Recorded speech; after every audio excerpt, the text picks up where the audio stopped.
tora phone yangu. Dzokai mukoma, dzokai. Yei pane kamwe. Kamwe kai. Pane kamwe. Ati misi kuti kamwe naka voice note mezi. Akakanona hura akamawana. Pombi mukoma. Voice note. Ndangoti mukai. Ai wafana kuti muri mukoma wangu. Mukoma unopisa kamukoma. Haina zviri kundipika mudhara. Mungu ndisa mamushungisa. Aiwa. Ndaneta. Imi chimbopisa iwo. Aiwa ne. Saka mune aiwa ndaneta mudhara. Saka mune mchifamba mizo mchifamba mumuchiudza vanhu kuti mukoma wangu anopisa mira vaise voice note.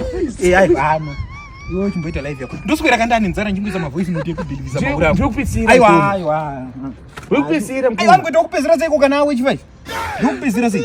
Zvima. Vaividezi. Ngota zvike pasi. Chisa iwo voice note vabhiliviseka. Kana 5 vari washo. Aiwa mageto chiurere chiko.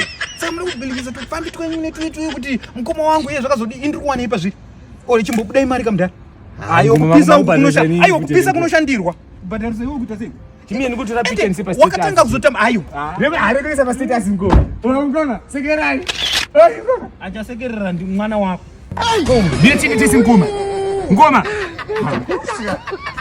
Watotsamwa. Ngoma.